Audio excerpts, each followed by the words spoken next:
Upon reading the Gospel, I was reminded, at dahil kakadiscuss lang namin sa aking klase sa mga seminarista, I was reminded of a Greek myth. The story was about Orpheus and his beloved Eurydice. Ayon sa kwento, ikakasal na sana si Orpheus na isang magaling na poet and singer sa kanyang pinakamamahal na si Eurydice. But before the wedding, suddenly Eurydice fell. It seems that a serpent had bitten her, and she, before the wedding, dies. So according to the Greek belief, those who die will be transferred to the underworld, where no living being is allowed to go. This is a place only for the dead. But Orpheus was so depressed, he was so affected, he was so sad, that he decided to try to go to the underworld and bribe or convince his way into taking back his beloved Eurydice. And so the journey began. In the gates of the underworld was a three-headed dog. Orpheus played his harp, and it was so beautiful that the dog did not do anything. Once you are inside, you need to cross a ferry, at si kamatayan mismo, dahil sa ganda ng tugtog ni Orpheus, dinala si Orpheus across.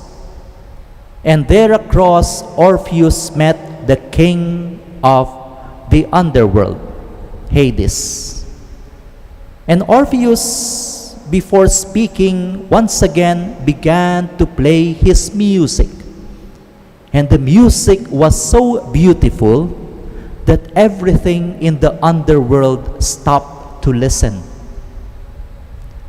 Pagkatapos nun, nagsalita ang poet na si Orpheus, professing his love, professing how he misses his beloved, professing that kung pupwede, kasi napakaagang nakuha ang kanyang mahal, kung pwede ibalik sa kanya ang kanyang minamahal. The king of the underworld agreed, but on one condition. Mauuna si Orpheus pabalik sa mundo ng mga buhay, at pasusunurin sa kanya ang kanyang pinakamamahal na si Eurydice. And the only condition given to Orpheus was that he should not look back, or else he will forever lose his beloved Eurydice. And so Orpheus began his journey. He was so tempted to make sure that Eurydice was following behind him.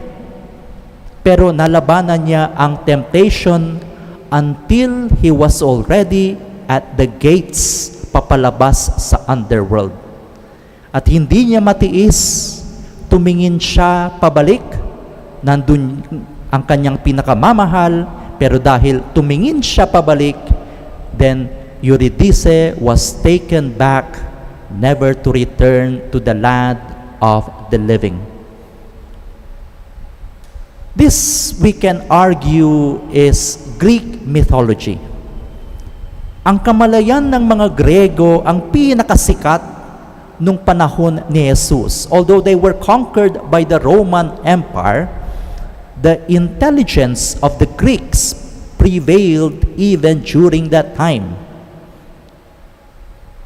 Sa mga Hudyo, there is a belief, not similar, but somehow the same. According to the Jews, which we follow, paradise from the sin of Adam and Eve was forever lost.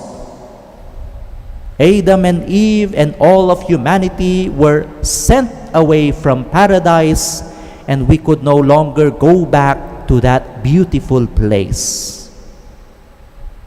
So sa mga Hudyo, ang pagpasok sa kalangitan ay hindi na pupuwede. Sa mga Griego, ang paglabas sa kamatayan ay hindi na pupuwede. This may be mythology, this may be religion, but it shows to us human anguish at the face of death. We are helpless.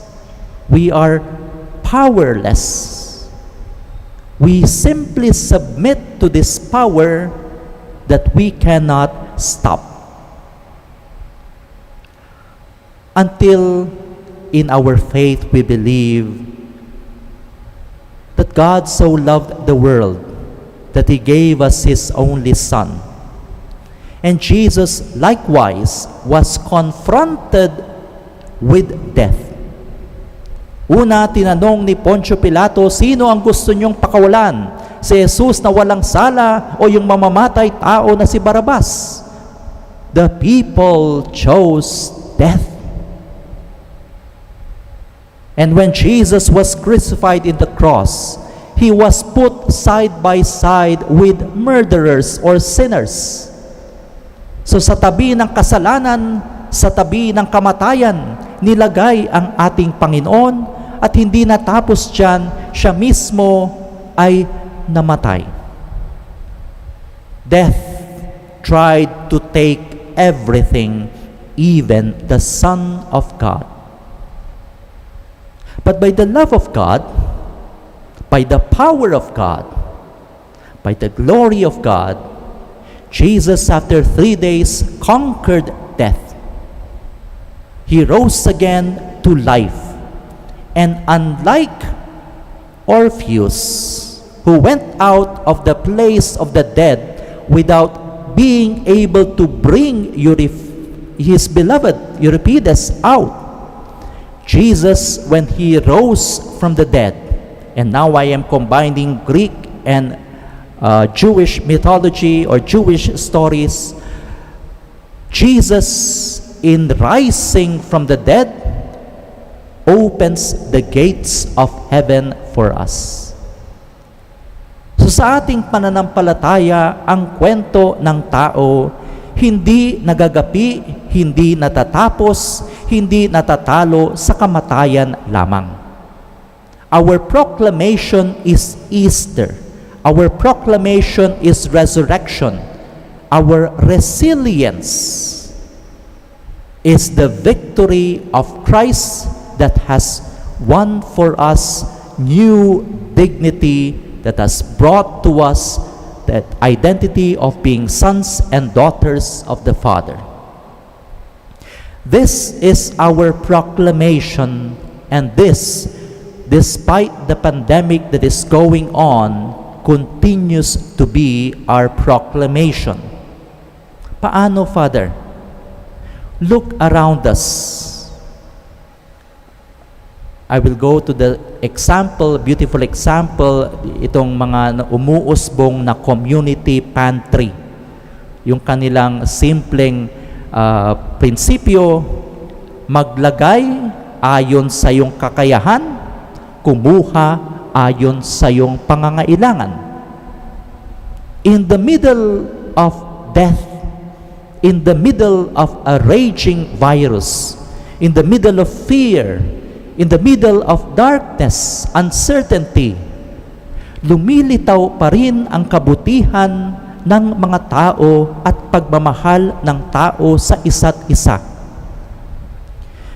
Just yesterday, we had a funeral Zoom Mass for Sister Cecilia, who died 70 plus years old, a very good educator. To the very end, she was educating children.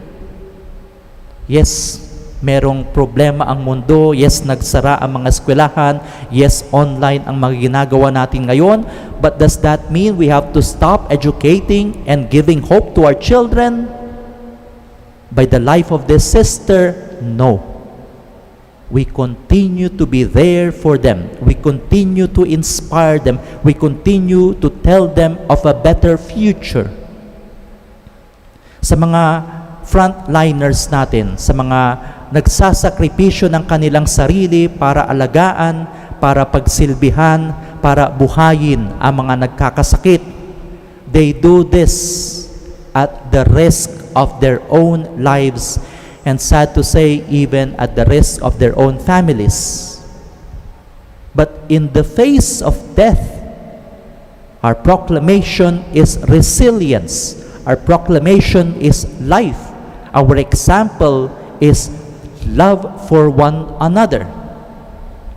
Sa mga medyo bata-bata pa, kasama po ako doon, na medyo sumasantabi muna para mabakunahan ang ating mga frontliners at mauna ang ating mga senior citizen. Ang pagpaparayang ito ay ehemplo ng isang pagmamahal sa kapwa. It's a way of Easter proclamation. Mauna po kayo, protektahan po namin kayo, mag-iingat po kami, at harinawa sa kakukuskus namin ng aming balikat, darating din yung aming hinihintay na vaccine para sa lahat. So dear friends, again, we do not deny the difficulties that lie around us. We do not deny the hurt that death has caused and continues to attack families, communities, people.